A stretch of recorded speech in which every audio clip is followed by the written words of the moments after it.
ଦେଖନ୍ତୁ ଆମେ ଧଉଳି ଆସିଥିଲୁ। ହଁ ଧଉଳି ଯାଇଥିଲ, ସେଠୁ କଣଟା ହେଲା ସେଠି କହିଲ ଭାଇ, ତୁମେ କଣଟା ଦେଖିଲ ଧଉଳି ଯାଇକି? ଏ ଯୋଉ ରାସ୍ତା ଗୁଡିକ ଆପଣ ଦେଖୁଛନ୍ତି, ନରେନ୍ଦ୍ର ମୋଦି ଆଉ ଆମର ଯୋଉ ମୋହନ ମାଝୀ ଓଡିଶାର ମୁଖ୍ୟମନ୍ତ୍ରୀ ଆଜ୍ଞା ନରେନ୍ଦ୍ର ମୋଦି ପିଛୁ ମୂଳିଆ ନା କଣ ଭାବୁଛ ତମେ?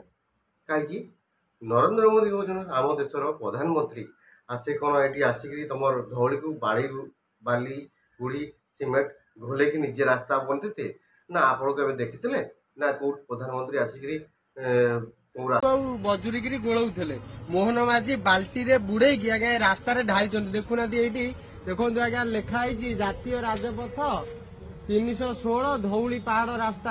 ହଁ ଭାଇ ଲେଖା ହେଇଛି, ହଁ ହଁ ମୁଁ ବି ଦେଖିପାରୁଛି ଲେଖା ହେଇଛି, କିନ୍ତୁ ଲେଖା ହେଇଛି ଭାଇ ତମେ ପଢୁଛ ଭଲ, ଦେଖୁଛ ଭଲ, କହୁଛ ଖରାପ। ସେ ତ ସର୍ବସାଧାରଣ ରାସ୍ତା, ଆଉ କଣ ତମରି ରାସ୍ତା ନା ପ୍ରଧାନମନ୍ତ୍ରୀ ରାସ୍ତା ନା ମୋହନ ମାଝୀ ରାସ୍ତା? ସେ ସବୁ ଲୋକ ସେଠି ଚଳାଚଳ କରିପାରିବେ ବୋଲି ସେ ରାସ୍ତା ନିର୍ମାଣ କରିଛନ୍ତି। ଆଉ ସେ ଯେହେତୁ ପ୍ରଧାନମନ୍ତ୍ରୀ ଅଛନ୍ତି ଆଉ ମୋହନ ମାଝୀ ଯେହେତୁ ଆମର ମୁଖ୍ୟମନ୍ତ୍ରୀ ଅଛନ୍ତି, ସେଥିପାଇଁ ତାଙ୍କରି ଫଟୋ ଲଗା ହେଇଛି। ଯେତେବେଳେ ନବୀନ ବାବୁ ଥିଲେ ସେତେବେଳେ ବି ତାଙ୍କର ଫଟୋ ଲଗା ହଉଥିଲା, ଆଉ ବ୍ରାକେଟରେ ଆମର ପାଣ୍ଡିଆନ ସାର୍ଙ୍କର ବି ଫଟୋ ଲଗା ହଉଥିଲା। ଆଉ ଆମେ ବି ସେଠି ଆମେ ଅପୋଜ କରିନଥିଲୁ, ଆମେ ଚାହୁଁଥିଲୁ ଆମ ଦେଶ ଏମିତି ଆଗକୁ ବଢ଼।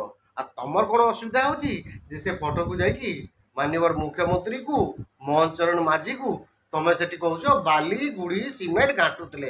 ତମେ ଯାଇକି ଘାଣ୍ଟୁ ନ ଭାଇ।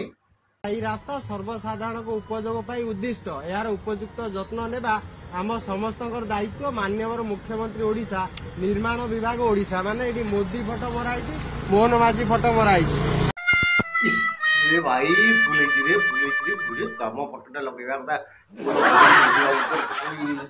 भाई भूलेगी रे ए आइनो तम जो प्रकार फटो ରାସ୍ତାଟାକୁ ତିଆରି କରୁଛନ୍ତି ଆଜ୍ଞା ମୋହନ ମାଝୀ ଆଉ ନରେନ୍ଦ୍ର ମୋଦି। ମୁଁ ଯେମିତି କହିଲି ଯୋଉ ପିଚୁ ଆଉ ବଜୁରିକି ମୋଦି ଆଜ୍ଞା ଯେତେବେଳେ ବି ଆମର ନବୀନ ପଟ୍ଟନାୟକ ମାନ୍ୟବର ମୁଖ୍ୟମନ୍ତ୍ରୀ ଥିଲେ ଆଉ ପାଣ୍ଡିଆନ ବାବୁ ଯୋଉ ଥିଲେ, ସେତେବେଳେ ଆମର ଯୋଉ ରାସ୍ତା ଗୁଡାକ ହଉଥିଲା ସେତେବେଳେ ସେମାନେ ଗୋଳେଇ ଘାଟିକି ପୁରା ତାଳି ଫାଡ଼ିକି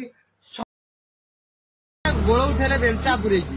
ଆଉ ମୋହନ ଚରଣ ମାଝୀ ତାକୁ ଆଜ୍ଞା ମୁଣ୍ଡେଇକି ବା କହିବା ବାଲ୍ଟିରେ ପୁରେଇକି ଢାଳିକି ଗୋଡରେ ସାଇଜ କରିକି। ଓଡ଼ିଶାବାଦୀ ଆଉ ଆପଣ ମାନେ ତ ଭିଡ଼ିଓଟି ଦେଖିଲେ, ଆଉ ଭିଡ଼ିଓଟି କିଏ ଠିକ୍ କହିଛି କିଏ ଭୁଲ କହିଛି ଆଉ କ'ଣ କହିବା ଦରକାର ଥିଲା? ମାନ୍ୟବର ଜୟଦେବ ଲେଙ୍କାକୁ ଆପଣ ଜାଣିଥିବେ, ଶୁଣିଥିବେ, ସୋସିଆଲ ମିଡ଼ିଆରେ ସେ ବହୁତ ସାରା ଭାଇରାଲ ଭିଡ଼ିଓ କରନ୍ତି।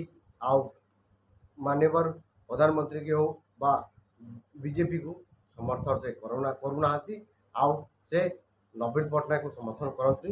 ଆମେ ବି ନବୀନ ପଟ୍ଟନାୟକକୁ ଭଲ ପାଉ, ଠିକ୍ କଥା, କିନ୍ତୁ ଯେଉଁ କାମ ଗୁଡ଼ାକ କରିଛନ୍ତି ମାନ୍ୟବର ପ୍ରଧାନମନ୍ତ୍ରୀ, ସେ କାମ ପାଇଁ ତାକୁ ବିଶେଷ ବିଶେଷ ଧନ୍ୟବାଦ।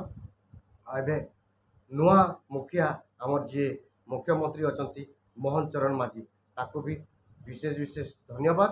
କିନ୍ତୁ ଗୋଟେ ପ୍ରଧାନମନ୍ତ୍ରୀକୁ ବା ଗୋଟିଏ ମୁଖ୍ୟମନ୍ତ୍ରୀକୁ ଏତିକି ଖରାପ ବା ନିନ୍ଦନୀୟ କରିବାଟା ସେଟା ଭୁଲ ଅପରାଧ। ଆଉ ସେଥିପାଇଁ ମୁଁ ଏ ଭିଡ଼ିଓଟି କଲି, ଯେଉଁଟାକି ପ୍ରଧାନମନ୍ତ୍ରୀକୁ ସେ କହିଲେ ବାଲି ଗୁଡ଼ି ମିଶାଇବା କଥା, ଆଉ ମୁଖ୍ୟମନ୍ତ୍ରୀକୁ କହିଲେ ବାଲି ଗୁଡ଼ି ମିଶାଇବା କଥା। କାହିଁକି?